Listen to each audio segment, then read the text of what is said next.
ஓய் யாழினி, இங்கே உட்காந்துட்டு என்ன பண்ணிட்டு இருக்கிற? நான் இங்கே உட்கார்றது இருக்கேன். நீங்க என்ன பண்ற? நான் உன்னை 2 நாளாக ஃபாலோ பண்ணிட்டு இருக்கிறேன் ஒரு விஷயத்துக்காக. என்னையா? எதுக்கு? ஆமாம், ஸ்பினாச் பாஸ்தா வீடியோ எண்டிங்கில் நீ என்ன சொன்ன ஞாபகம் இருக்கா? ஓகே, ஒரு ரெசிபி காட்டுறேன்னு சொல்லியிருந்து.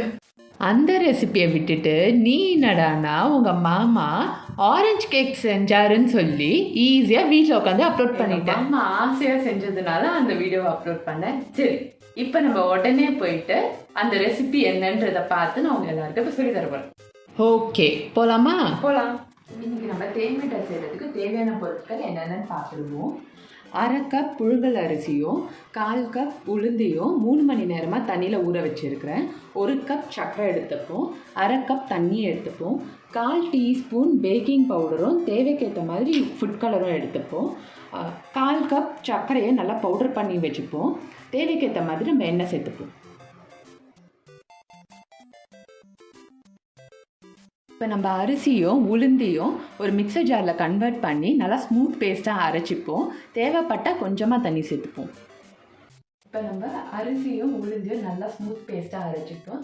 எனக்கு இன்றைக்கி வந்துட்டு 1 டேபிள் ஸ்பூன் அளவுக்கு தண்ணி தேவைப்பட்டுச்சு. உங்களுக்கு எந்த அளவுக்கு தேவையோ அதை மாதிரி ஊற்றிக்கோங்க. இப்போ நம்ம இதோட ஃபுட் கலரையும் பேக்கிங் பவுடரையும் சேர்த்துப்போம். இதை 2யும் சேர்த்துட்டு நல்லா மிக்ஸ் பண்ணிப்போம்.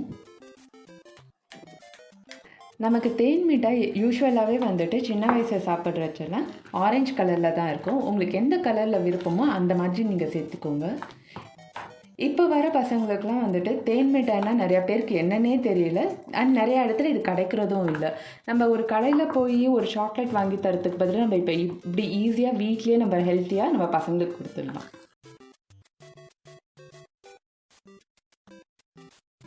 ஓகே, இப்போ மாவு, பேக்கிங் பவுடர், அப்புறம் ஃபுட் கலர் எல்லாமே நல்லா மிக்ஸ் ஆகிடுச்சு. இப்போ இதை நம்ம எண்ணெயில் போட்டு பொரிச்சு எடுக்கிறதுக்கு முன்னாடி நம்ம வந்து ஃபஸ்ட்டு சக்கரைப்பாகை ரெடி பண்ணிப்போம். ஏன்னா நம்ம இந்த எண்ணெயில் போட்டு பொரிச்சு எடுத்த உடனே சக்கரைப்பாகில் போட்டால் தான் அதோட எசன்ஸ் நல்லா மிட்டாயில் இறங்கும். இப்போ நம்ம சக்கரைப்பாகு ரெடி பண்ண போகிறோம். சக்கரைப்பாகு ரெடி பண்ணுறதுக்கு ஃபஸ்ட்டு பேனை கொஞ்சம் நல்லா ஹீட் பண்ணிப்போம்.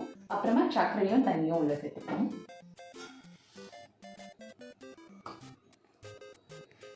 1 கப் சர்க்கரைக்கு நான் 1/2 கப் தண்ணி எடுத்துருக்கிறேன். இப்போ இந்த சர்க்கரை நல்லா கரையிற வரைக்கும் நம்ம சேர்த்துப்போம்.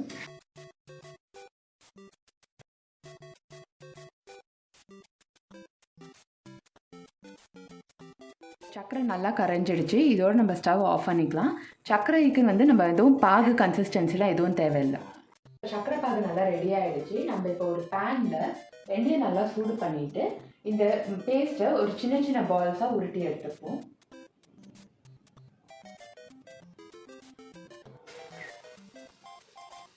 சின்ன சின்ன பால்ஸாக போட்டதுக்கப்புறமா எல்லா சைடும் நம்ம ஈவனாக பொரித்து நம்ம எடுத்துப்போம்.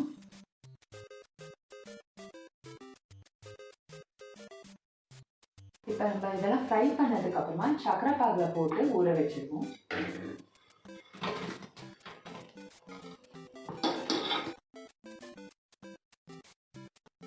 இது ஒரு 10 நிமிஷம் அளவுக்கு ஊறட்டும் நல்லா.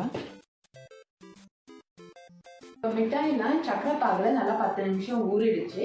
இப்போ இந்த மிட்டாயை எடுத்து நம்ம பவுடர் பண்ணி வச்சிருந்த சுகரில் ஒரு தடவை கோட்டிங் மாதிரி கொடுத்துட்டு நம்ம தனியாக எடுத்துச்சு.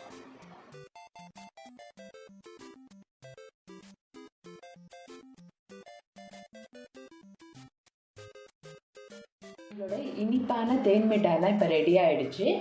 நான் இப்போ இந்த மிட்டாயெல்லாம் சாப்பிட்டு நல்லா என்ஜாய் பண்ண போகிறேன். நீங்களும் இந்த ரெசிபியை உங்களோட வீட்டில் ட்ரை பண்ணி நல்லா சாப்பிட்டு என்ஜாய் பண்ணுங்கள். உங்களுக்கு இந்த வீடியோ பிடிச்சிருந்தால் லைக் பண்ணுங்கள், உங்களோட ஃபேமிலி அண்ட் ஃப்ரெண்ட்ஸ் கூட ஷேர் பண்ணுங்கள். அப்புறம் மறக்காமல் யாழிஸ் மியூசிக்ஸ்க்கு சப்ஸ்கிரைப் பண்ணுங்கள். நன்றி.